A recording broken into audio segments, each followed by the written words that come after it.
అతిథుల పరిచయం: శ్రీ రవిచంద్ర గారు, ప్రముఖ న్యాయవాది; శ్రీ బండారు శ్రీనివాసరావు, సీనియర్ పాత్రికేయులు, ప్రముఖ విశ్లేషకులు; శ్రీ విజయబాబు గారు, ఎక్స్ సమాచార హక్కు మాజీ కమిషనర్, అలాగే ప్రముఖ జర్నలిస్ట్ కూడా, అలాగే ఎనలిస్ట్ కూడా; శ్రీ ప్రభాకర్ రెడ్డి గారు, రిటైర్డ్ ఐఏఎస్, గతంలో వైఎస్ రాజశేఖర రెడ్డి గారి దగ్గర సీఎం ఆఫీసులో పనిచేసిన అనుభవశాలి. ఇక వీరందరితోటి చర్చలోకి వెళ్ళడానికి ముందుగా ఇప్పుడు ఒక చిన్న విరామం. ప్రత్యేక ఫోర్త్ ఎస్టేట్కు తిరిగి స్వాగతం. ఇక ఈరోజు 2 ఏళ్ల క్రితం వైఎస్ జగన్ ముఖ్యమంత్రిగా బాధ్యతలు చేపట్టిన రోజు. సో 2 ఏళ్ళ కాలంలో ఎన్ని స్కీములు అమలు చేశారో అనేది చూస్తే చాలా ఆశ్చర్యంగా కనిపిస్తుంది. అన్ని రకాల స్కీములని 2 ఏళ్లలో పూర్తి చేసిన వైఎస్ జగన్ గారి ప్రభుత్వం తీరుతెన్నులు ఎలా ఉంది, ఆయన పరిపాలన ఎట్లా ఉంది, గతంలో రాజశేఖర రెడ్డి లేదా తర్వాత చంద్రబాబు నాయుడు గారు, అలాగే ఇప్పుడు జగన్ గారు, వీళ్ళ ముగ్గురు పరిపాలనలో ఉన్నటువంటి సారూప్యతలనండి లేదా తేడాలనండి, వాటి గురించి, అదే సమయంలో ఈ ప్రభుత్వం ఎదుర్కొన్న సవాళ్ళ గురించి మనం చర్చా కార్యక్రమం నడుస్తుంది. ముందుగా బండారు గారు మీరు మాట్లాడండి. ఈ ప్రభుత్వం సాధించిన విజయాలు ఏమిటి, సవాళ్ళు ఏమిటి? ఒకటి, మీరు అన్నట్టుగా చాలా ఆశ్చర్యపోయేటట్టు అనిపించింది నాకు కూడా. నన్న శాసనసభలో ఆర్థిక మంత్రి గారు చదువుతుంటే కింద స్క్రోలింగ్లు వెళుతున్నాయి స్కీములు. నేనైతే లెక్క పెట్టుకోవడానికి సాధ్యం కాలన్న అన్ని రకాల స్కీములు వెళుతున్నాయి అన్నమాట టీవీ తెరల మీద. నేనే అసలు ఇంత సాధ్యమా 2 ఏళ్ల సమయంలో, వ్యవధానంలో ఒక మనిషి అంటే, ఒక ఆయన చెప్పాడండి, ఒక సమయపాలనకి ఒక సిద్ధాంతం చెప్పాడు. ఇవాళ చేయాల్సిన పనులేంటి, రేపు చేయాల్సిన పనులేంటి అని ఒక కాగితం మీద రాసుకొని ఏ రోజుకు ఆ రోజు సాయంత్రం కూడా టిక్ పెట్టుకొని ఈ పనులు చేసాం, ఈ పనులు ఇంకా చేయలేదు అని పెట్టినవాడు టైంకి అన్ని పూర్తి చేయగలుగుతాడట. అలా బహుశా నేను జగన్మోహన్ రెడ్డి గారు ఇంకో ధ్యాస లేకుండా వేరే, నాకు తెలిసినంత వరకు ఆయన ఇవాళ ప్రెస్ కాన్ఫరెన్స్లు పెట్టి కానీ లేకపోతే పత్రికా విలేకరులతో మాట్లాడటం కానీ ఇవన్నీ చేయలే. ఆయన ఎంతసేపటికి అర్జునుడికి పక్షికన్నులాగా ఒకటే పెట్టుకున్నాడు, ఆ నవరత్నాలు ఇంప్లిమెంటేషన్.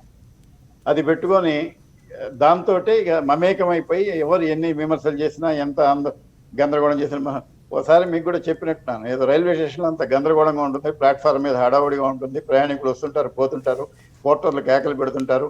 అయినా ఒక స్టేషన్ మాస్టర్ మాత్రం ఇవన్నీ పడిచోకుండా దీక్షగా తన పని, తన కర్తవ్యాన్ని చేసుకుంటూ పోతుంటాడు చూసారా. ఆ టైపులో బహుశా జగన్మోహన్ రెడ్డి గారు తనకు తాను అప్పగించుకున్న లేదా ప్రజలు అప్పగించిన బాధ్యతలన్నీ కూడా నెరవేరుస్తూ పోతున్నారు. బహుశా నేను అనుకోవటం ఇదే ఆయన సాధించిన ఒక ఘన విజయం కింద నేను చెప్తాను. ఎందుకంటే చాలా మంది మాటలు చెప్తారండి ఎన్నికలకు ముందు, ఎన్నికలు అయిపోయిన తర్వాత మామూలుగా బోడిమల్లయ్య సామెతలాగా అయిపోతాయి. అలా కాకుండా ఆయన ప్రజలకు ఇచ్చిన మాట అదొక్కటే పెట్టుకున్నాడు. ఆయన ప్రజలకు నేనేం చెప్పాను, నేనేం చేయాలి, అదొక్కటే ఆయన భగవద్గీత, ఖురాను, బైబిల్గా పెట్టుకొని ఆయన ముందుకు సాగుతున్నట్టుగా నాకు అనిపించింది. రైట్. విజయబాబు గారు,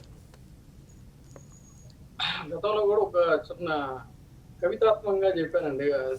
కవిత్వం చెప్తారా? చెప్పండి.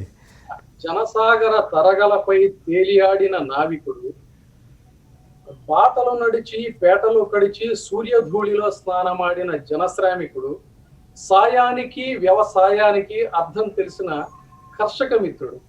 అంటే ఈ పాదయాత్రలో నేను పరిశీలించినటువంటి దీన్ని ఈ 3 లైన్లలోనే ఒక నక్షల్లో చెప్పినట్టుగా చెప్పాలని చెప్పి అనుకున్నాను. అంటే ఒక నాయకుడికి ఎవరికైనా, మనకు కూడా తెలిసిన పూర్వం ఈవెన్ రాచరిక కాలంలో కూడా యువరాజులు వాళ్ళ యొక్క విద్యాభ్యాసం అన్ని పూర్తి చేసిన తర్వాత ఏం చేసేవాళ్ళు అంటే దేశాటానికి వెళ్ళి రమ్మని చెప్పేవాళ్ళు. ఎందుకు అంటే ఒక సగటు ప్రజల యొక్క జీవన శైలి, వాళ్ళ కష్టాలు, వాళ్ళ కన్నీళ్లు, కడగండ్లు రేపు పొద్దున తీర్చాల్సినటువంటి పాలకుడు తను కాబట్టి ఎలా ఉంటుందో చూడమని చెప్పేవాళ్ళు. ఆ రకంగా స్వయంగా ఆయనే వేరే వాళ్ళు ఎవరు నిర్దేశించకపోయినా తండ్రి గారి స్ఫూర్తితో ఈ పాదయాత్ర ఎప్పుడైతే చేశారో మనిషిలో కూడా ఎంత ఒక పరిణితి అనేటువంటిది రావటమే కాకుండా ఒక గొప్ప మార్పు అనేది కూడా వస్తుందండి. సగటు ప్రజల యొక్క కష్టాలు, కన్నీళ్లు, బాధలు దగ్గర నుంచి చూసినప్పుడు మన జీవితానికి అర్థం, పరమార్థం, ఏదో చేయాలి మనం, భగవంతుడు మనకు అవకాశం ఇస్తాను పదే సిన్సియర్గా అంటుండేవాడు. కొంతమందికి ప్రతిపక్షాల వారికి ఇది ఆయన ఊతపదం హాస్యాస్పదంగా ఉంటుంది, కానీ దేవుడు కరుణిస్తని ఎస్ 10 సంవత్సరాలు కష్టపడినటువంటి దరిమిల ఆయనకి ఒక సువర్ణమైనటువంటి అవకాశం దేవుడు ఇచ్చాడు. ఆ ఇచ్చినటువంటి అవకాశాన్ని 2 ఏళ్లలో హామీలు మనకు తెలుసు. అంతకుముందు గతంలో ఆల్ ఫ్రీ బాబు అని చంద్రబాబు నాయుడు గారిని అనేవాళ్ళు. ఎందుకంటే ఎలక్షన్స్ లో ఏదంటే అది ముందు అధికార పీఠం అనేది కైవసం చేసుకున్న తర్వాత చూసుకుందాం అని, ఇది కావాలి ఎస్ ఇచ్చేస్తాను, అది కావాలి ఇచ్చేస్తాను అని ఆయన ఎన్నో వాగ్దానాలు చేసి కనీసం ఇచ్చినటువంటి వాగ్దానాల్లో 5% కూడా, ఎగ్జాక్ట్లీ 5% కూడా ఆయన ఫుల్ఫిల్ చేయలేనటువంటి పరిస్థితి. ఫలితంగానే ప్రజలు నిర్ద్వందంగా తిరస్కరించారు. ఒక అద్భుతమైనటువంటి విజయాన్ని ఇవాళ ఈయనకి కట్టబెట్టిన పరిస్థితి. అప్పుడు ప్రజలు చేశారు ఏంటి ఇంత, అసలు మేనిఫెస్టో అంటే అదొక పెద్ద పుస్తకం, గ్రంథం లాగా ఉంటుంది. మామూలుగా మనం కూడా చదవలేం, ఏదో ర్యాండమ్ గా చూసి పక్కన పడేస్తాం. అలాంటి దాన్ని ఒక చాలా క్రిస్ప్ గా సింగిల్ పేజీలో నవరత్నాలు అనేటువంటి పేరుతో తీసుకొచ్చి 86% అంటే అసలు అన్బిలీవబుల్. మామూలుగా ఏంటంటే 50% ఫుల్ఫిల్ చేస్తేనే చాలా గొప్ప. ఎందుకంటే 5 ఏళ్ల పాలనలో 2 ఏళ్లే కదా కంప్లీట్ అయింది. కానీ ఇచ్చిన వాగ్దానం 86% ఫుల్ఫిల్ చేశామని చెప్పితే చాలా ఆశ్చర్యకరంగా ఉంది. డెఫినెట్ అంటే మనం చూసాం ఆయన స్టైల్ ఆఫ్ ఫంక్షనింగ్ కూడా ఏంటంటే ఊరికే పటాటోపం ప్రచారాలు, రోజు ప్రెస్ మీట్లు పెట్టడం, మాట్లాడాలు అవి లేకుండా ఒక పనికి అంకిత భావంతో తన పని తాను చేసుకుంటూ వెళ్ళిపోవడం. ఏదైనా మేజర్ ఇష్యూస్ వచ్చి సీఎం మాట్లాడాల్సినటువంటి అంశాలను కూడా ఆయన అనుచరులతోనే మాట్లాడించారు తప్ప తన ఘాటైనటువంటి విమర్శలు చేసినప్పుడు కూడా చెల్లించకుండా మొక్కమోని దీక్షతో ఒక కర్మయోగిలాగా తన పని తాను చేసుకుంటూ వెళ్ళారు. కానీ మాక్సిమం ట్రై చేశారు డిస్టర్బ్ చేయడానికి. ఇందాక ఆయన అన్నారే అర్జునుడికి ఒక దృష్టి ఎలా ఉంటుందో పక్షిని కొట్టాలని, కానీ ఆ దృష్టిని మళ్లించడానికి, డిస్టర్బ్ చేయడానికి ఎన్ని రకాలైనటువంటి ప్రయత్నాలు చేసినా కూడా ఎక్కడా కూడా డిస్టర్బ్ అవ్వకుండా ఒక కర్మయోగిలాగా తన పని తాను చేసుకుంటూ వెళ్ళిపోయినటువంటి పరిస్థితి మనం చూసాం. ఎన్ని రకాలైనటువంటి నిందలు వేశారు, ఎన్ని రాళ్లు విసిరారు, ఎంతగా డిస్టర్బ్ చేశారు, చేస్తున్నారు. స్టిల్ చేయటం అంటే ఒక స్థిత ప్రజ్ఞత, దట్ ఈస్ కాల్డ్ స్థిత ప్రజ్ఞత. ఆ స్థిత ప్రజ్ఞత అనేటువంటిది ఆ చిన్న వయసులోనే రావడం, తొలిసారి ముఖ్యమంత్రి, ఒక సుదీర్ఘమైనటువంటి అనుభవం ఉన్నటువంటి వ్యక్తిలాగా.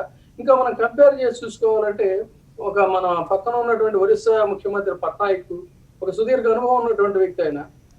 ఆయన తీసుకున్నటువంటి నిర్ణయాల్లో కొన్ని మించిపోయేటువంటి రీతిలో లేదు. గతంలో వెస్ట్ బెంగాల్లో ఉన్నటువంటి దీంట్లో ఇట్లా కొన్ని కంపారిజన్స్ ఉన్నాయి. మనకి టైం అయితే సరిపోదు, కానీ అలా అనేకమైనటువంటి అంశాలను ఒక పరిణతి చెందినటువంటి వ్యక్తిగా స్వీకరించి అయితే మీరు చెప్పిన కవిత్వంలో మూడు వాక్యాలే ఉన్నప్పటికి కూడా మొత్తం ప్రభుత్వ సారాంశం అంతా అందులో చెప్పారు విజయబాబు గారు. సరిపోదు కాబట్టి నక్షల్లో అన్నట్టుగా నేను చెప్పాను. అవునండి, రైట్. జనంతో మమేకం కావటం.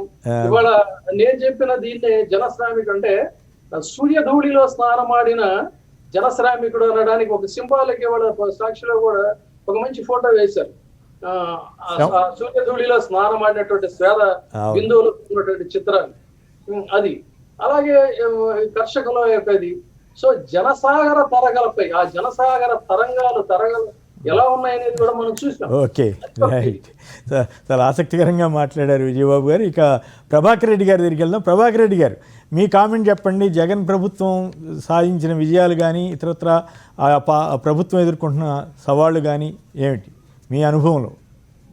యాక్చువల్గా ఇంపార్షియల్గా చూస్తే శ్రీనివాస్, ఈ 2 ఏళ్లలో జగన్ తను రాష్ట్రం మొత్తం పాదయాత్ర చేసినప్పుడు తనకు కనిపించినటువంటి వివిధ రకాలైనటువంటి సమస్యలు, బాధలు, అన్ని వర్గాలు ఏ వర్గంలో ఎలాంటి సమస్యలు ఉన్నాయని అన్నిటిని దృష్టిలో పెట్టుకొని నవరత్నాలు అని పెట్టుకొని అందరికీ ఏదో ఒక విధంగా చేయూతని ఇవ్వడం అనేది ప్రయత్నం చేస్తున్నారు. అది సక్సెస్ఫుల్గా చేశారు. ఈరోజు ఒక బుక్ రిలీజ్ చేశారు చూసారా, ఆ బుక్లో 93 అంటే 93,000 కోట్లు డీబీటీ అంటే డైరెక్ట్ బెనిఫిట్ ట్రాన్స్ఫర్ ద్వారా చేశారు. ఒక 36,000 కోట్లు క్యాష్ ద్వారా ఇచ్చారు. లక్కీగా ఏంటంటే ఈ గ్రామ సచివాలయాలు, వాలంటీర్ సిస్టమ్ పెట్టారు కాబట్టి అవి వాళ్ళకి చేరుతున్నాయి. దీంట్లో మనం సాధించింది ఏంటంటే, మీకు గుర్తుందో లేదో, రాజీవ్ గాంధీ ఆయన ప్రైమ్ మినిస్టర్ గా ఉన్నప్పుడు ఆయన ఒక అనాలిసిస్ చేపిస్తే, స్టడీ చేపిస్తే ప్రభుత్వ సహాయం ప్రజలకు చేరేటప్పటికీ ₹10 అవుతుంది అన్నాడు. అలా కాకుండా ఈ రోజు డైరెక్ట్ ట్రాన్స్ఫర్ వల్ల రూపాయి చేరేటువంటి ప్రయత్నం ఈ ప్రభుత్వం సాధించిందని చెప్పొచ్చు. అంటే డీబీటీ కింద direct benefit transfer to the bank account అయినప్పుడు ఏమవుతుందంటే మధ్యలో ఎవరి ప్రమేయం ఉండదు. ఎవరైనా నాకెంత నీకెంత అనేది అవకాశం ఉండదు. డైరెక్ట్ గా ఏ బెనిఫిషరీకి పోవాలనో వాళ్ళ బ్యాంక్ అకౌంట్ లో డబ్బులు చేరుతుంది. ఇది పెద్ద సాధించినటువంటి ఒక విజయం అన్నమాట. రెండవది ఏమవుతుందంటే దీంట్లో చూస్తే 1,30,000 కోట్ల రూపాయలు ఈ విధంగా ప్రజలకు సహాయం చేశాము అని చెప్పి ఈ రోజు ఈ ప్రభుత్వం మనము సీఎం గారు చెప్పారు. అంటే ఈ 2 ఏళ్లలో దాదాపు 50% ఆఫ్ ది బడ్జెట్ ప్రజలకు ఈ సహాయం రూపంలో చేరింది. ఇది ప్రతి గుడ్, అంటే మంచిగా చేస్తున్నారు. అంటే ఏ వాల్నరబుల్ సెక్షన్స్ అంటే సమాజంలో ఉన్నటువంటి వివిధ వర్గాలకి సహాయం చేయడంతో పాటు చదువు సంబంధించి, ఆరోగ్యానికి సంబంధించి అనేక విషయాలలో ఈ సహాయాలు ప్రభుత్వం ఏర్పాటు చేసిన నాడు నేడు అని తెలుసు సంస్కరణలు తీసుకొచ్చారు. అలాగే ఆ ఇన్ఫ్రాస్ట్రక్చర్ కూడా, అంటే స్కూల్లోని మార్పులు లేకపోతే ముందున్నట్టు దానికన్నా చాలా చక్కగా ఏ ప్రైవేట్ స్కూల్కు తీసుకునే విధంగా స్కూల్ తీర్చిదిద్దుతున్నారు. బిల్డింగులు కానీ, అక్కడ ఉండే పరిసరాలు కానీ, అలాగే హాస్పిటల్ కూడా, అలాగే రేపు 14 మెడికల్ కాలేజ్ అంటున్నారు. అంటే ఆరోగ్య విషయంలో, చదువు విషయంలో మంచి ప్రయత్నాలు చేస్తున్నారు. ఇవి పక్కన పెట్టుకుంటే భవిష్యత్తులో నేను ఏమంటానంటే ఇప్పటి నుంచి అంటే ఇంకొక 3 ఏళ్ల పాటు అభివృద్ధి పైన కాన్సన్ట్రేట్ చేయడం అవసరం. అభివృద్ధి ఎందుకు కాన్సన్ట్రేట్ చేయాలంటే ఇప్పుడు ఎలాగైతే సహాయ కార్యక్రమాలకు మనకు కావాల్సినటువంటి ఆర్థిక వనరులు అవసరమో అలాగే రేపు అభివృద్ధి కార్యక్రమాలకి, అంటే రోడ్లు అయితేనేమి, బిల్డింగ్లు అయితేనేమి, లేకపోతే ప్రాజెక్టులు అయితేనేమి, ఇలాగ అనేక విషయాలలో మనం అభివృద్ధి సాధించినప్పుడు కావాల్సినటువంటి ఆర్థిక బలం చేకూరుతుంది ప్రభుత్వానికి. అప్పుడు ఏమవుతుందంటే మీకు ఉద్యోగ అవకాశాలు మెరుగవుతాయి. అలాగే కింది అట్టడుగు వర్గాల వారికి వాళ్ళకు కావాల్సినటువంటి ఆర్థిక సహాయము, అంటే వాళ్ళ కాళ్ళపైన వాళ్ళు నిలబడుకుని వాళ్ళు చేసేటువంటి పనికి వాళ్ళకు వేజెస్ కానీ, వాళ్ళకి కావాల్సినటువంటి జీతాలు కానీ చెందే అవకాశం ఉంటుంది.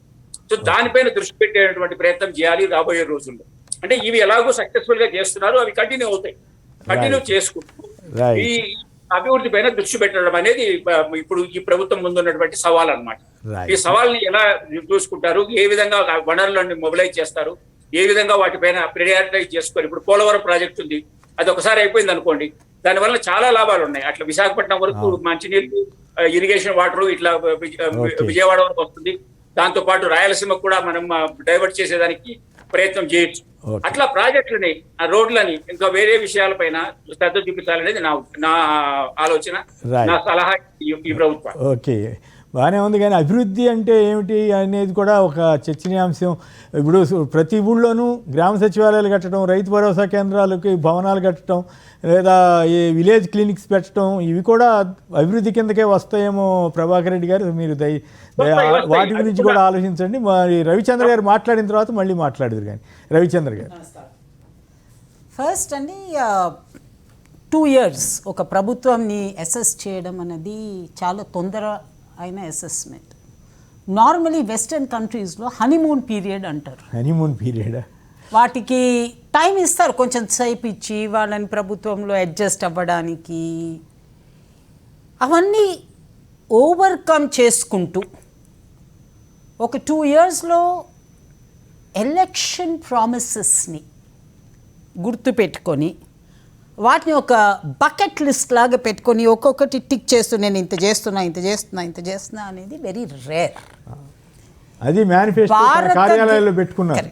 భారతదేశంలో ఒక ఎలక్షన్ ప్రామిస్కిను పర్ఫార్మెన్స్కిను ఒక రియాలిటీ కనెక్టే లేకుండా పోయింది ఎక్కడైనా. ఇక్కడ అని కాదు, అక్కడ అని కాదు. ఈ ప్రభుత్వం ఒకటి దానికి వ్యతిరేకంగా మేము ప్రామిస్ చేసినవి మా వలన ఎంత తొందరగా ఎంత చేయగలుగుతామో అంత చేస్తాము అనేది stand out achievement of the 2 years of YS Jaganmohan ఒకటి. రెండవది, చాలా రాష్ట్రాల్లో మీరు చూడండి, మంచి మెజారిటీస్తో ఎలెక్ట్ అయిన తర్వాత కూడా అదర్ పొలిటికల్ పార్టీస్ నుంచి వీళ్ళని ఎంతమందిని కొనుక్కొని నా బ్యాంక్ అకౌంట్లో పెట్టుకోగలుగుతానో అది పెట్టుకోవడం అనేది ఒక అలవాటైంది. అది ఈ ప్రభుత్వం చెయ్యలేదు. At the political level full marks to the chief minister for not buying are మిగతా రాష్ట్రీయ పార్టీల్లో నుంచి కానీ రీజనల్ పార్టీస్లో నుంచి కానీ మనుషుల్ని ఆయన పార్టీలోకి క్యారెట్లు చూపెట్టి తీసుకోకుండా ఉండి ప్రభుత్వం నడపడం ఒక principled methodology of running a government. ఇది రెండోది, వెరీ వెరీ ఇంపార్టెంట్. మూడోది, ఐ ఫైండ్ ఇట్, మీరు ఫస్ట్ ఇనిషియల్లో కంపేర్ విత్ హిస్ ఫాదర్, వాళ్ళ ఫాదర్ గారితో కానీ వాళ్ళ అర్లియర్ చీఫ్ మినిస్టర్తో కానీ కంపేర్ చేస్తారు. దీంట్లో ఒక ఫ్యాక్టర్లో I would definitely compare him with the earlier chief minister. Relationship with Telangana ఎంత ఇంప్రూవ్ అయిందంటే ఇవాళ వాళ్ళిద్దరూ ఒక చోట వచ్చి కూర్చొని, ఇప్పుడు 2 స్టేట్స్ ఉన్నాయంటే వాళ్ళకి కాన్ఫ్లిక్టింగ్ ఇంట్రెస్ట్స్ ఉంటాయి. ఆ ఇంట్రెస్ట్ని స్టేట్స్మెన్షిప్గా కూర్చొని డిస్కస్ చేసి దానికి సొల్యూషన్స్ ఫైండ్ అవుట్ చేయడం అన్నది గొప్పతనం. అది పోయిన ప్రభుత్వంలో లేదు. ఈ ప్రభుత్వంలో చాలా ఆబ్వియస్లీ కనిపిస్తుంది. ఆ ప్రభుత్వంలో ఓటుకు నోటు కేసుతోటి మొత్తం వాళ్ళిద్దరూ ఆ చీఫ్ మినిస్టర్ ఈ చీఫ్ మినిస్టర్ ఆయన తిట్టేనే అయిపోయింది 5 సంవత్సరాలు. అది కాకుండా ఈ ప్రభుత్వము తెలంగాణ గవర్నమెంట్తో ప్రభుత్వంతో కూర్చొని మాట్లాడడము, డిస్కస్ చేయడం, కొన్ని సొల్యూషన్స్ కొన్నిటికి సొల్యూషన్స్ వాళ్ళకి దొరికినాయి కూడా. Very very important thing. ఎందుకంటే అండి, you must not forget, unlike మిగతా వాళ్ళలాగా కాకుండా వైఎస్ జగన్ గారు చీఫ్ మినిస్టర్గా అయినప్పుడు ఆయనకి ఏ మాత్రం పొలిటికల్ ఎక్స్పీరియన్స్ అనేది లేదు. ఫాదర్ చేస్తున్నప్పుడు ఒక రింగ్ సైడ్ వ్యూ ఉండిండొచ్చు, అంతేగాని in fact I wanted to show one more thing. ఆయన యాత్రలు చేసేదానికి ఇప్పుడుకి ఆయన బాడీ లాంగ్వేజ్ చూస్తే కూడా అండి, he is in complete control of himself. And ఆయన బాడీ లాంగ్వేజ్లో ఈ రోజుకి ఒక వర్టికల్ లేదు ఆయనలో. నేను ఇప్పుడు చీఫ్ మినిస్టర్ అయ్యాను కదా, నేను ఇట్లా చేయొచ్చు కదా అని ఆ బాడీ లాంగ్వేజ్ లేదు. ఆ హెసిటేషన్ ఉండింది, పోయింది. కాన్ఫిడెన్స్ వచ్చింది, ఓవర్ కాన్ఫిడెన్స్ రాలేదు. This shows the mental state of the mind. That's a great achievement for a man. ఆయనకి వచ్చిన మెజారిటీతో ఒక ప్రభుత్వంని ఆయన రన్ చేసేటప్పుడు, ఆయనకున్న ప్రాబ్లమ్స్తో ఉన్నప్పుడు అట్లా ఉండడము ఇస్ అ గ్రేట్ అచీవ్మెంట్. అంటే ఆయన నవరత్నాలు గురించి at the political level people will talk. I will not ఇప్పుడు మాట్లాడను, కావాలంటే తర్వాత మాట్లాడతాను. ఇంకోటి ఏంటంటే ఆయన relationship with the central government. అది కూడా ఇనిషియలీ ఏమున్నా ఈ రోజుకి సెంట్రల్ గవర్నమెంట్ ఆయనని ఫర్ గ్రాంటెడ్ తీసుకోలేదు. అదే టైం ఆయనకు మర్యాద ఇవ్వకుండా ఉండదు. That nice balance in a secular system చాలా బాగా నడుపుతున్నారు. It's very very important. Please understand ఇది. ఎందుకంటే అండి, నువ్వు సెంట్రల్ గవర్నమెంట్తో వాళ్ళకి తొత్తు పాడుతూ ఉంటే నీ మర్యాదలు పోతాయి. అందుకని వాళ్ళు చేసింది అన్నీ కరెక్ట్, తప్పు అంటే మీ రాష్ట్రం ప్రోగ్రెస్ కాదు.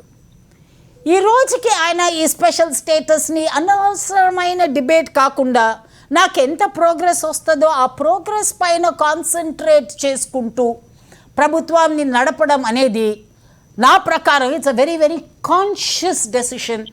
It appears to be a very conscious decision. And అది ఆయనది ఒక పెద్ద achievement. Look at it from this angle. వచ్చిన 2 ఏళ్లలో ఏ స్టేట్తో ఆయనకు ప్రాబ్లం ఉండిందో ఆ స్టేట్తో he has developed good relationship. ఏ సెంటర్తో ఆయన elections he had a problem, వాళ్ళతో ఈ రోజుకి బాగున్నారు. వాళ్ళ రాష్ట్రంలో ఉన్న మనుషులకి ఆయన ఏమేం చేస్తానని చెప్పారో అవన్నీ రాష్ట్రంలో ఆయన చేయగలిగినంత కంటే కొంచెం ఎక్కువనే చేశారు. ద నెక్స్ట్ థింగ్ ఈజ్ ఒక స్టాన్స్. ఏ ఇష్యూ పైన అయినా దిస్ ఇస్ మై స్టాన్స్ అని తీసుకోవడానికి వెనక పడకుండా ఉండే ఒక chief minister. Okay. Does it mean that he is the best? I will say too early to say. ఆయన వాళ్ళ ఫాదర్తో కంపేర్ చేయాలన్నా చేయకూడదు, ఎందుకంటే అది ఇద్దరికి అన్యాయం అవుతుంది. వాళ్ళ ఫాదర్ తెచ్చిన ఎక్స్పీరియన్స్, వాళ్ళ ఫాదర్కు ఉన్న బ్యాకింగ్, పొలిటికల్ అక్యూమెన్, వాటిలో ఏది వీరికి లేదు. ఆయన అన్ని పడి నేర్చుకుంటున్న మనిషి. సో వీళ్ళిద్దరిని మనం కంపేర్ చేయకూడదు. కంపేర్ చేస్తే ఇద్దరికి అన్యాయం అయినట్టు ఉంటుంది. Okay. So as of now ఇవి కాకుండా కొన్ని డిసడ్వాంటేజెస్ కూడా ఉండిన ఆయన పీరియడ్లో. I will come to that at a later stage. Right. Okay. Prabhakar Reddy గారు చెప్పండి, మీరు సీఎం ఆఫీస్లో పనిచేశారు, ప్రస్తుతం సీఎం ఆఫీసు ఎట్లా ఉంది, అట్లాగే గత చంద్రబాబు ప్రభుత్వానికి ఈ ప్రభుత్వానికి మధ్య ఉన్న తేడా ఏమిటి, సంక్షిప్తంగా చెప్పండి. సీఎం ఆఫీసు ఎలా ఉందంటే నేను హైదరాబాద్లో కూర్చొని చెప్పడం నాకు తెలియదు. ఓకే. వాళ్ళకి అంటే అడ్మినిస్ట్రేషన్ గురించి మాట్లాడడం అనేది సమంజసం కాదు. నేను విజయవాడకు పోయి దాదాపు 2 ఏళ్ళు అయిపోయింది. ఓకే, వదిలేయండి. అట్లయితే ఈ ఇష్యూకి రండి. చంద్రబాబు ప్రభుత్వం, జగన్ ప్రభుత్వం. సో చంద్రబాబు ప్రభుత్వంలో అంటే నాకు తెలిసి స్ట్రైట్గా చెప్తున్నాను, కిందటిసారి ఉన్నటువంటి ఆ కమిట్మెంట్ ఈసారి లేదు. ఆయన ముందు 10 ఏళ్ళు పనిచేసినప్పుడు, నేను అప్పుడు ఆ ప్రభుత్వంలో పనిచేశాను. నేను 2 జిల్లాల కలెక్టర్గా చేశాను. అప్పుడు నాకు తెలుసు అంటే అభివృద్ధికి ఎవరైనా ప్రయత్నం చేస్తుంటే, లేకపోతే ఎవరైనా ఇదిగా ఉంటే బాగా సపోర్ట్ చేసేవాళ్ళు. ఎమ్మెల్యేలు కానీ మినిస్టర్లు కానీ కాని పనులు చేస్తూ ఉంటే చాలా గట్టిగా ఆయన వాళ్ళని స్టాప్ చేసేవాళ్ళు, ఎక్కడ అవకాశం ఇచ్చేవాళ్ళు కాదు. కానీ మొన్న టర్మ్లో మాత్రము అది ఒక రకమైనటువంటి ఫ్రీ ఫర్ ఆల్ అయిపోయింది. మనం చూసాం ఎన్ని ఇన్సిడెంట్స్ అంటే 1 కాదు 2 కాదు. ప్రతి జిల్లాలో ప్రతి ఎమ్మెల్యే ప్రతి మినిస్టరు ఆయనే మళ్ళా ఈ వైఎస్ఆర్సీపీ ఎమ్మెల్యేలు కొనడం, వాళ్ళకి మినిస్టర్లు ఇవ్వడం, ఇవంతా గందరగోళం అన్ని చేసి పెట్టారు. అదే కాకుండా దాంట్లో వేస్టేజ్ కూడా ఎక్కువ చేశారని నేను అనుకుంటున్నాను. ఎందుకంటే 5 ఏళ్ల బడ్జెట్లో వాళ్ళకి ఎక్కడ కూడా, నేను ఎందుకు చెప్పి మీరు ఇంతకుముందు అన్నారు అభివృద్ధి అంటే ఏంటి. అభివృద్ధి అంటే 2 ఉంటాయి శ్రీనివాస్. ఒకటి స్థూల రాష్ట్ర ఆదాయం పెరగడం, గ్రాస్ స్టేట్ డొమెస్టిక్ ప్రోడక్ట్ పెరగాలి. ఆ పెరిగినప్పుడు ఆ వనరులు పెరుగుతాయి. వనరులు పెరిగినప్పుడు ప్రభుత్వానికి ఎక్కువ పనులు చేసే అవకాశం వస్తుంది. అదొకటి స్థూల ఆర్థిక వనరులు పెరగడానికి. రెండవది, దాని వలన అందరికీ అంటే ఎలిజిబుల్ పీపుల్ అందరికీ ఉద్యోగ అవకాశాలు మెరుగుపడతాయి. ఎందుకంటే యువకులు మన డెమోగ్రాఫిక్ చూస్తే మన ఇండియాలో చాలా వరకు మన పర్సెంటేజ్లో ఎక్కువ మంది యువకులు ఉన్నారు. మనకంటే 25-45 మధ్యలో ఉండేవాళ్ళు. వాళ్ళందరికీ ఉద్యోగాలు కావాలి. అంటే ఎలాంటి ఉద్యోగాలు అంటే వాళ్ళ కాళ్ళపై నిలబడే ఉద్యోగాల, జీతం వచ్చే ఉద్యోగాల, జీతం ఇచ్చే ఉద్యోగాల, వ్యాపారం చేసుకుంటా, అంటే అవన్నీ 2 సాధ్యం. అంటే స్థూల రాష్ట్ర ఆదాయం పెరగడం, ఉద్యోగ అవకాశాలు మెరుగుపడడం, ఇవి 2 జరగాలి అంటే అభివృద్ధి జరగాలి. ఈ అభివృద్ధి జరగాలి అంటే మనం చేసేటువంటి పనులలో వాటిల్లో జరిగేది. ఇప్పుడు ఉదాహరణకి మీరు ఇప్పుడు చంద్రబాబు నాయుడు గారి గురించి అన్నారు. నేను చెప్తాను కదా, ఇప్పుడు వాళ్ళు ఏం చేశారంటే 5 ఏళ్లలో 5 లక్షల కోట్ల బడ్జెట్, 5 ఏళ్లలో కనీసం ఒక 5 లక్షల కోట్ల బడ్జెట్ లో 50% రెవెన్యూ ఎక్స్పెండిచర్ చేసిన క్యాపిటల్ ఎక్స్పెండిచర్ కి వాళ్ళు 2.5 lakhs crore పెట్టిండాలి. అలాగే 2 లక్షల కోట్ల అప్పు తెచ్చారు. అంటే 4.5 లక్షల కోట్ల ఇవి ఎక్కడ కూడా మీకు కనపడవు. చూడండి, ఒక బ్రిడ్జి కనపడదు, ఒక డ్యామ్ కనపడదు, అన్ని చేసినట్టు చెప్తున్నారు. కానీ నాకు తెలిసి ఎక్కడ కూడా స్థూలంగా ఇవి జరిగినాయి అని చెప్పి మన క్లాసిక్ ఎగ్జాంపుల్ విజయవాడలో అది బహుశా గవర్నమెంట్ ఆఫ్ ఇండియా కట్టిండాల్సింది కనకదుర్గమ్మ వారిది, అది కూడా కంప్లీట్ కాలేదు. అంటే ఎక్కడో వాళ్ళ ఈ అడ్మినిస్ట్రేషన్ సంథింగ్ వెంట్ రాంగ్ అనేది నా అనుమానం. ఆ 5 ఏళ్లలో అభివృద్ధి అనేది జరగలేదు. అలాంటిది ఎందుకు ఇప్పుడు మీకు చూస్తే ఇప్పుడు మళ్ళా మనము అభివృద్ధి గురించి ఎందుకు మాట్లాడుతున్నాం అంటే, ఈ స్థూల ఆదాయం పెరిగే ప్రయత్నం ప్రభుత్వాలు చేసినప్పుడే ఆ రాష్ట్రానికి కానీ ఆ దేశానికి కానీ ఉపయోగం ఉంటుంది, ముందుకు సాగిపోయే అవకాశం ఉంటుంది. ఇప్పుడు మనకి చూడండి, ఈ కరోనా వల్ల కిందటి సంవత్సరము జిఎస్డిపి తగ్గిపోయింది, ఈసారి మళ్ళా జీడిపి తగ్గిపోతుంది. అంటే ఈ 2 ఏళ్ళు కష్టకాలం అన్నమాట. ఇలాంటి పరిస్థితుల్లో మనం ఎట్లనో గట్లా అంటే బ్యాలెన్స్ చేసుకుంటూ ఖర్చులకి, ఆదాయానికి, అభివృద్ధికి చేసుకున్నప్పుడే మన భవిష్యత్తులో అంటే భావితరాల వాళ్ళకి మనం మంచి భవిష్యత్తుని ఇచ్చిన వాళ్ళం అవుతాం. ఆ మంచి భవిష్యత్తు వాళ్ళకి చెప్పాను కదా నేను. ఈ నవరత్నాలు కానీ అన్ని విషయాలలో ఈ ప్రభుత్వం డెఫినెట్ గా మంచి సక్సెస్ సాధించింది. ముందు చెప్పినట్లు 10 పైసలు కాదు, రూపాయికి 10 పైసలు కాకుండా రూపాయికి రూపాయి వాళ్ళకి చేరుతూ ఉంది బెనిఫిట్లు. అది చేస్తూ భవిష్యత్తుకి కూడా మనం చూడాలి. ఆ భవిష్యత్తు చూడాలి అంటే అభివృద్ధి జరగాలి.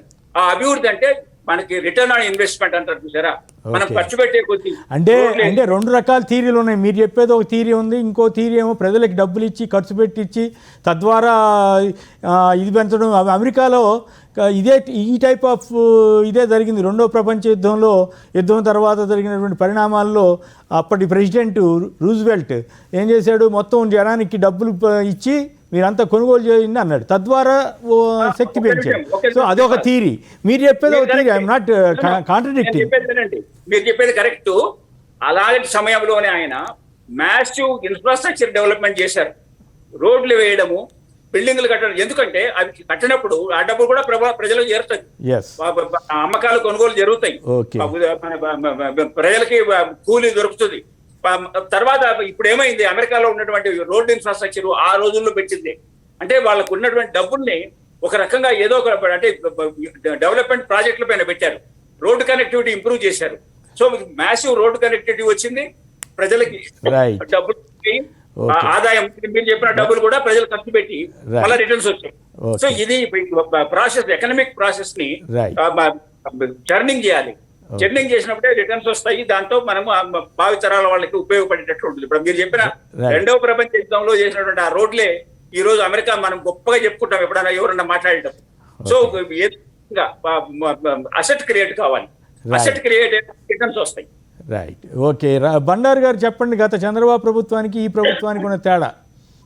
నేను చెప్పదలుచుకుంది ఏంటంటే, మొదటి 9.5 సంవత్సరాల పైచిలకు ఏదో పాలన ఉంది సార్ చంద్రబాబు నాయుడు గారిని.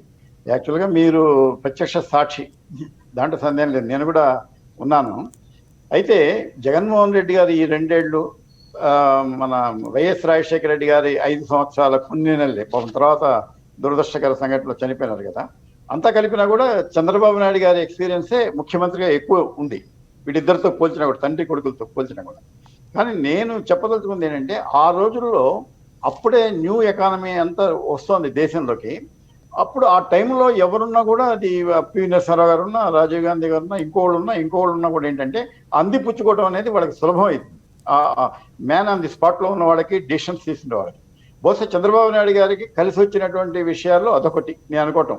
ఆ టైంకే ఇవన్నీ రావటం, కంప్యూటర్లు వ్యవహారం ఇవన్నీ రావటం వల్ల అది ఇప్పటికి కూడా ఆయన్ని కంప్యూటర్ సావీ చీఫ్ మినిస్టర్ గానే అంటాం. నేను అనేది ఏంటంటే, ఇప్పుడు గత 2 ఏళ్లుగా అండి నేను చూస్తున్నాను, ఒకే ఒక విషయం మీద చర్చ జరుగుతుంది కొన్ని పత్రికల్లో లేదా ప్రతిపక్షాల్లో. అదేంటంటే, అభివృద్ధిని నెగ్లెక్ట్ చేస్తున్నారు, కేవలం సంక్షేమం మీద దృష్టి పెడుతున్నారు అనే ఒక మాట వచ్చింది. ఇప్పుడు చూద్దాం, ప్రభాకర్ రెడ్డి గారు చాలా విశ్లేషించేశారు. దానికి నేను అనుకోవటం, వైఎస్ జగన్మోహన్ రెడ్డి గారు మన బడ్జెట్ సమావేశంలో ఒకే సెంటెన్స్ లో సమాధానం కూడా చెప్పారు. నాకు బాగా గుర్తున్నంత వరకు, నేను లైవ్ చూసినప్పుడు వినబడింది అది. ఏంటంటే, అభివృద్ధి అంటే ఏదో ఆకాశర్మాలు, పెద్ద పెద్ద రహదారులు ఇవి కాదు, సామాన్యుడి పొట్టనింపటం, సామాన్యుడికి కావాల్సిన అవసరాలు కనుక్కోవడం ద్వారా కూడా అభివృద్ధి జరుగుతుందని మీరు ఇంకా చెప్పారు చూసారా. అంటే ఏంటంటే, ఇవాళ ఎకానమీ ఎలా ఉందంటే, పెద్ద పెద్ద వాళ్ళు చెప్పేది, బయట దేశాలు అంతా మాట్లాడేది, ఇప్పుడు మనీ గ్రోస్ ఇన్ సర్క్యులేషన్ అని చెప్పి అంటారండి. అంటే ఎంత డబ్బు మీరు మార్కెట్లో పంపు చేయగలిగితే దానివల్ల వివిధ రకాల వృత్తుల వాళ్ళకి, వ్యాపారాల వాళ్ళకి కలిసి వస్తుంది. ఇప్పుడు ఒక ఫర్ ఇన్స్టెన్స్ ఏదో దానం ధర్మం అని చెప్పి మీరు ఇస్తున్నారని చెప్పి వీళ్ళ మీద విమర్శలు చేస్తున్నారు కదా, బీదాబిక్కి ఏమి అదుపు లేకుండా పంచిపెడుతున్నారు, వాళ్ళని బదకస్తులు చేస్తున్నారని కదా విమర్శ. చూడండి, అతనికి డబ్బు వస్తే ఏం చేస్తాడు, ఒక 1000 రూపాయలు నా బ్యాంకులో పడిందంటే నేను పోయి ఒక చొక్కా కొనుక్కుంటాను, లేదా సినిమా చూస్తాను, ఏదో చేశాను. దానివల్ల ఏంటంటే, చొక్కాలు తయారు చేసేవాడికి లేదా వివిధ సామాగ్రి వ్యవహారాలు ఉత్పత్తుల రంగంలో ఉన్న వాళ్ళకి ఇండైరెక్ట్ గా మేలు జరుగుతుంది.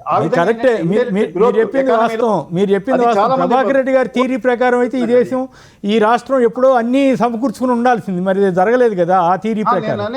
అలా కాదండి, ఇవాళ ఈ 2 ఏళ్ల బట్టి ఈయన చేస్తున్నది ఏంటంటే, జగన్మోహన్ రెడ్డి గారు ఏదో బేదాబికి పంచిపెట్టేస్తున్నాడు, మామూలుగా అంత పలహారాలు పంచిపెట్టేస్తున్నారు అన్నట్టు మాట్లాడుతున్నారు కదా. నేను అనేదాంట్లో ఆ విమర్శలో కొంత తప్పు ఉందంటున్నాను. ఏంటంటే, ఆ ఎకానమిక్ గ్రోత్ ఎలా ఉంటుందో చెబుతున్నాను అనమాట. అంటే బీదవాడి దగ్గరికి పోయినా, ఇంకోటి దగ్గరికి పోయినా, నా దగ్గరికి వచ్చినా, మీ దగ్గరికి వచ్చిన డబ్బు అనేది మార్కెట్లోకి వెళ్ళినప్పుడు ఏంటంటే అవి వెంటనే మార్కెట్ శక్తులు పుంజుకొని ఎకానమీని డెవలప్ చేస్తాయి. అందువల్ల ఈ ఏడాది ఇక్కడ స్థూల ఉత్పత్తి అదే వాళ్ళు చెప్పింది అదే. మిగతా రాష్ట్రాలతో పోలిస్తే ఇక్కడ పాజిటివ్ గ్రోత్ డెవలప్ అవుతుందండి. అదేమో కంటికి కనబడుతుంది. ఒక చిన్న ఉదాహరణ చెప్తానండి. ఒకళ్ళు ఒక డ్రాయింగ్ రూమ్ పెద్ద అద్భుతంగా తయారు చేసి పెట్టుకుంటాడు. ఇంటికి వచ్చిన వాడు ఏంటంటే అద్భుతంగా ఉంది, బాగా ఉందని వెళ్ళిపోతాడు. కానీ వంటింట్లో కావాల్సిన సౌకర్యాలు వ్యవహారాలు చేస్తే ఇంట్లో ఉండే ఇల్లాలు సుఖపడుతుంది కదా. అది ఇక్కడ జగన్మోహన్ రెడ్డి గారికి ఉన్న మిగతా డెవలప్మెంట్ ఆలోచించే మంత్రులకి తేడా ఏంటంటే బయట హడావుడి కంటే కూడా లోపల ఎవరైతే కష్టపడుతున్నారో, ఎవరైతే ప్రజలు ఉన్నారో వాళ్ళకి డైరెక్ట్ బెనిఫిట్ పోతే దానివల్ల ఉపయోగం ఉంటుంది. అంటే ఊరికి వచ్చి ఒక అరగంట కూర్చొని ఇంట్లో కూర్చొని అబ్బాయి ఎంత బాగా చేశారంటే, ఎంత బాగా కొన్నారంటే, అలమర ఎక్కడ కొన్నారు, దానివల్ల ఉపయోగం లేదు. నేను చెప్పేది ఇన్సైడ్ ఎవరైతే బెనిఫిట్ పొందుతున్నారో ఆ బెనిఫిట్ పొందే వాళ్ళ ద్వారానే ఎకానమీ డెవలప్ అయింది. వాళ్ళు చేస్తున్నది ఏంటంటే పైకి పందారం లాగా కనబడుతున్నప్పటికీ కూడా దీని వెనకాల ఎకానమీ బూస్టప్ అయ్యే అవకాశాలు. ఏదో ఇవాళ కరోనా వచ్చి గందరగోళం అయింది కానీ నేను చెప్తానండి, లేకపోతే ఈ 2 ఏళ్లలో ఈ గవర్నమెంట్ పంపు చేసిన డబ్బుతోటి బోల్డంత మార్కెట్ డెవలప్ అయి ఉండేది. అది నా ఉద్దేశం, అంతకంటే లేదు. కాబట్టి అభివృద్ధిని ఊరికే మనం ఏదో అభివృద్ధి చేయట్లేదు, ఓన్లీ సంక్షేమం పంచిపెడుతున్నారనే వాదనలో అంత పస లేదనేది నా అభిప్రాయం. ఓకే, అంతేకాదు బండారు గారు, మీరు చెప్పిన దాని ప్రకారం మీరు చెప్పింది చాలా వాస్తవం. ఆయన ఎన్నికల హామీల్లో నేను ఇవన్నీ చేస్తాను అని చెప్పారు. చేయకపోతే ఏమనేవాళ్ళు, మొత్తం ఎగ్గొట్టి చంద్రబాబు గారి మీద వచ్చినట్టు రుణమాఫీ ఎగ్గొట్టాడు, అది ఎగ్గొట్టాడు, ఇది ఎగ్గొట్టాడు. మీరే చెప్పారు కదా హామీలు ఏవి నెరవేర్చలేదని. ఇప్పుడు అదే విమర్శ ఈయన మీద వచ్చేది. ఇప్పుడు అమలు చేసిన తర్వాత దాని డైవర్షన్ టాక్టిక్స్లో ఈ పాయింట్ వాడుతున్నారు. తెలుగుదేశం వారికి అంత ధైర్యం ఉంటే మేము అధికారంలోకి వస్తే ఈ సంక్షేమ పథకాలన్నీ రద్దు చేస్తామని చెప్పగలుగుతారా? చెప్పలేరు కదా. సో మీరు చెప్పిన అది కొంత వాస్తవానికి దగ్గరగా ఉంది. విజయబాబు గారు చెప్పిన దానికి ఏంటంటే అండి, ఆయన జగన్మోహన్ రెడ్డి గారు ఇవాళ ముఖ్యమంత్రి పీఠం మీద కూర్చున్నది ప్రజలు ఇచ్చినటువంటి మ్యాండేట్ తోటి. ప్రజలకు ఆయన కొన్ని మాటలు చెప్పారు, ప్రజలు ఆ మాటలు విశ్వసించి ఆయనకు ఓట్లేస్తే ఆయన ముఖ్యమంత్రి అయినాడు. అంతేగాని ప్రతిపక్షాలు చెప్పిన మాటలు విని ఆయన ముఖ్యమంత్రి కాలేదు, ప్రతిపక్షాలకు ఇచ్చిన హామీలు నిలబెట్టుకోవడం ద్వారా ఆయన ముఖ్యమంత్రి పదవిలో కొనసాగటం లేదు. ఫస్ట్ పాయింట్ అంటే ఆయన first priority responsibility towards the people who voted for him. అదే కదా, అది చూసుకున్న తర్వాత మిగతాది. అంతేగాని నువ్వు అదెందుకు చెప్పావు ఆ రోజు అలా చేసి మనం ఆ రోజు చంద్రబాబు గారు పార్టీ 1,00,000 కోట్ల రుణమాఫీ చేస్తా ఉంటే ఇది ఎట్లా సాధ్యమయ్యా, నీ వల్ల ఎట్లా అవుద్దని మనం అడిగాం కూడా. అడిగితే కూడా ఆ మాట అన్నా కదండి, ఓడ ఏరు దాటేదాకా చాలా మంది రాజకీయ నాయకులు రకరకాల హామీలు ఇచ్చి అధికారంలోకి వస్తున్నారు. అధికారంలోకి వచ్చిన మరుక్షణం నుంచి వాటిని మర్చిపోయి వేరే అధికారాన్ని నిలబెట్టుకుంటే ఇంకా వేరే పనులు చేస్తున్నారు. ఇది మారాలి. ఈ ప్రస్తుత స్థితి మారాలంటే ఈ 2 సంవత్సరాల బట్టి జరుగుతున్నది కంటిన్యూ కావాల్సిన అవసరం ఉంది. ప్రభాకర్ రెడ్డి గారు చెప్పినట్టు అయిపోయింది, కొంత 2 ఏళ్ల బట్టి స్టెబిలైజ్ చేస్తున్నారు కనుక వేరే రకంగా కూడా అభివృద్ధి వ్యవహారము, ఆ పోలవరం వాటి మీద కూడా దృష్టి పెట్టకపోతే ఏమైతుందంటే అండి, పొరపాటు పడుతున్నారు. పోలవరం ప్రాజెక్టు చాలా వేగంగా జరుగుతోందని వార్తలు వస్తున్నాయి కదా. చేయడం గురించి నేను వేగంగా జరుగుతుందా జరగట్లేదా. ఇంకోటి అండి, కొమ్మినేని గారు అసలు మనం ఉన్నమాట చెప్పుకోవాలి.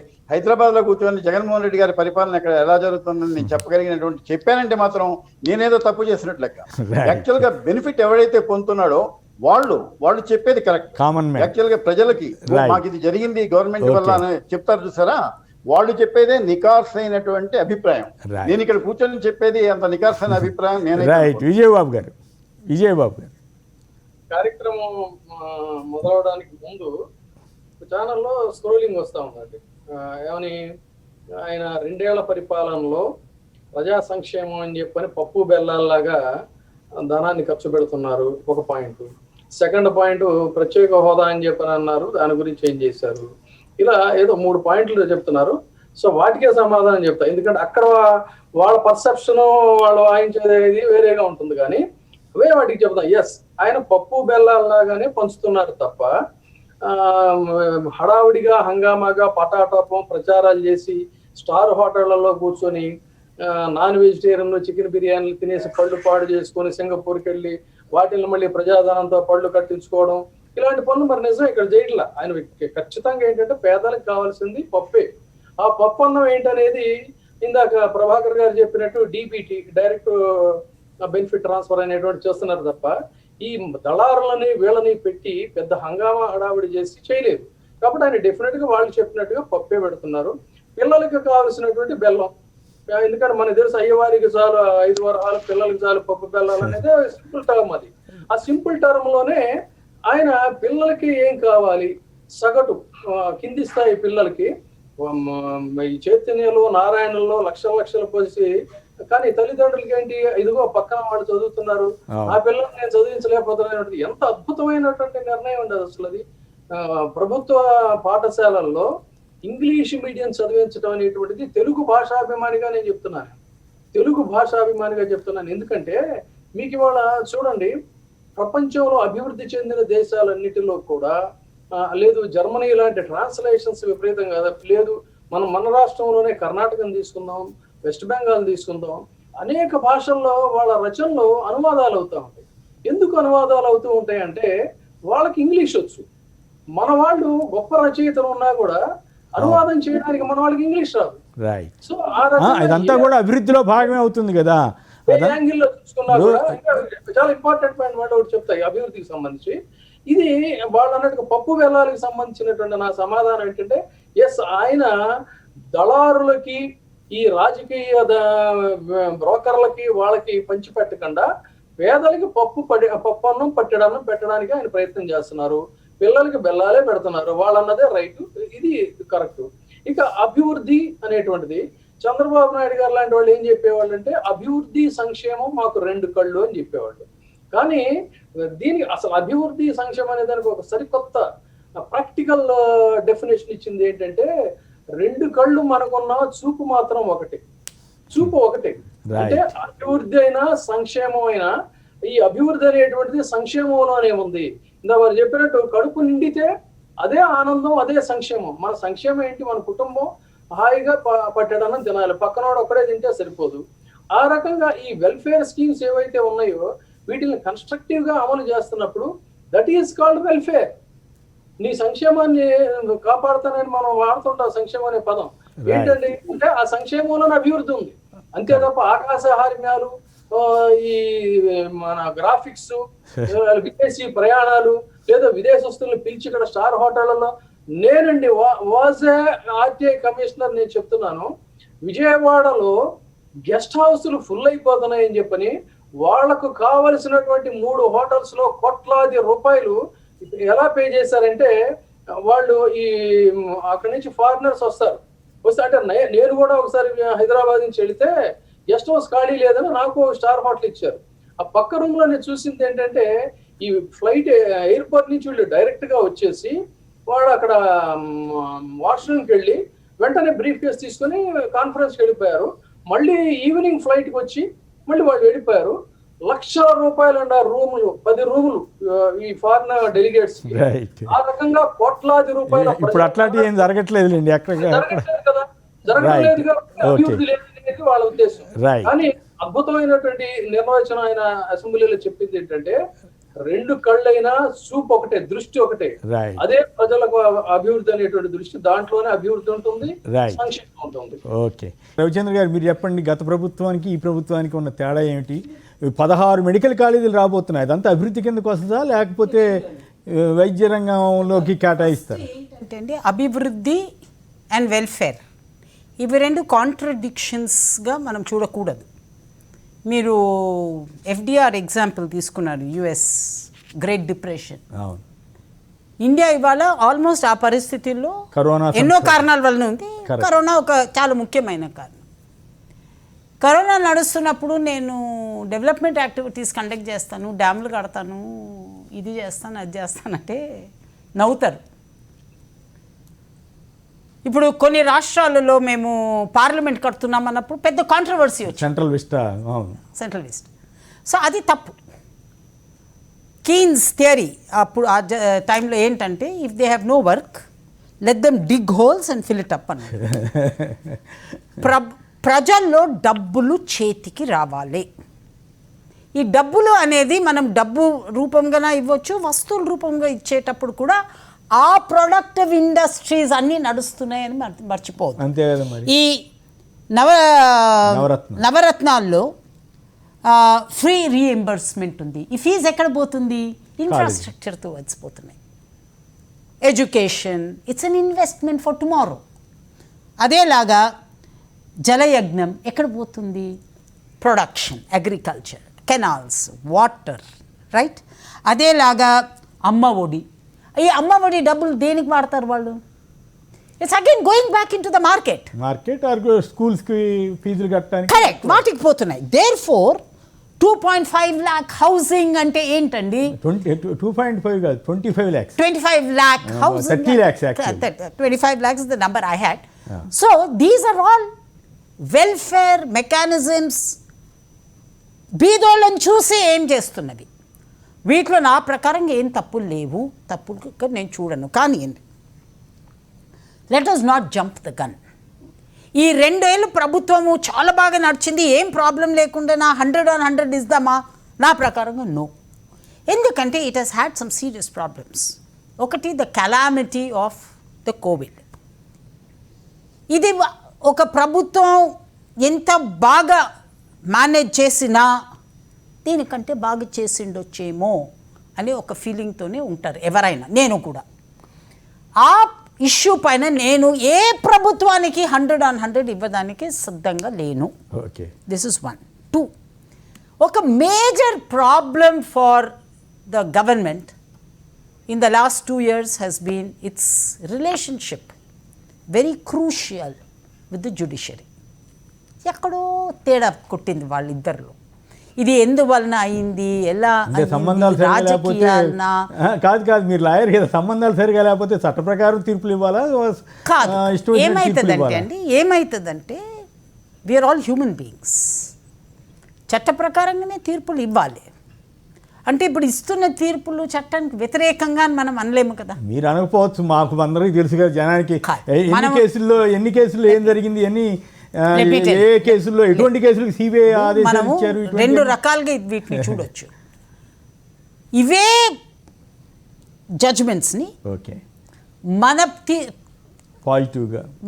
పాజిటివ్గా ఎలా తీసుకోవాలి, మనం ఎక్కడైనా తప్పు చేశామా అనేది మనం ఆలోచించుకుని అది కరెక్ట్ చేసుకోగలిగితే ఆ ఏరియాలో కూడా ప్రాబ్లం లేకుండా చాలా హాయిగా ముందుకు పోవచ్చు. It is in that context. Freedom of the press, this is 1 more area. ఇప్పుడు ఫర్ ఎగ్జాంపుల్ ఆయన జగన్ గారు, unlike the earlier chief minister, media freedom గురించి ఎక్కువ మాట్లాడకపోయినా వాటితో పెద్దగా ఇంటర్ఫియర్ కాలేదు. అక్కడ ఇక్కడ కొన్ని ఇంటర్ఫియరెన్సెస్ మనం వింటున్నాము. వాటి గురించి ఆయన ఎక్స్పీరియన్స్తో కొంచెం టైంతో అట్లా కాదు, మీరు you must understand the difference. ఒక వర్గం మీడియా పనిగట్టుకుని వ్యతిరేక ప్రచారంలోనే ఉన్నప్పుడు హౌ టు హ్యాండిల్ అనేది కూడా అనేది అదేనండి. ఇప్పుడు మనము that is where statesmanship comes up. ఇప్పుడు నా ప్రకారంగా యాజ్ ఆఫ్ టుడే వారికి ప్రజల్లో ఎంత సపోర్ట్ ఉంది అంటే, కొన్ని వర్గాలు ఆయనకు వ్యతిరేకంగా మీడియాలో మాట్లాడితే ఆ వర్గాల రెప్యుటేషన్ తగ్గుతుంది కానీ ఈయన రెప్యుటేషన్ తగ్గదు. వాళ్ళు కుట్రలు చేసే వాళ్ళు కుట్రలు చేస్తారు, ఇన్ని మాత్రం స్టేట్మెంట్షిప్ లో ఉండాలంటే సాధ్యం కాదు కదా, ఎదుర్కోవాలి కదా కుట్రల్ని. ఫైనలీ ఒకటి చెప్పండి, నేను ఇక్కడ కూర్చొని అడ్వైస్ ఇవ్వడము చాలా ఈజీ, ప్రభుత్వం నడపడం అనేది చాలా డిఫికల్ట్. నాకున్న లగ్జరీ చీఫ్ మినిస్టర్ గారికి లేదు. కానీ ఆయన వినకుండా ఉండవలసినవి కూడా ఆయన వినాలే అనే అడ్వైస్ ఆయనకి కొంతమంది ఇవ్వాలి. లేకపోతే ఈ 2 year ప్రోగ్రెస్ అనేది డబుల్ అయ్యి నెక్స్ట్ ఇయర్కి ఇంకా బాగా ఉండి నేను వచ్చి అరే ఇంత బాగా చేశారా అనే ఆపర్చునిటీ నాకు రాకుండా ఉండకూడదనే భయం నాకు. అంతే. He is so good to be true, too good to be true, but beware. Right is how I will see it. Okay, thank you sir. Bandaru Srinivas గారు, రవిచంద్ర గారు, విజయబాబు గారు, ప్రభాకర్ రెడ్డి గారు, అందరికీ ధన్యవాదాలు. ఇది నేటి ప్రత్యేక 4th ఎస్టేట్ కార్యక్రమం. నమస్కారం.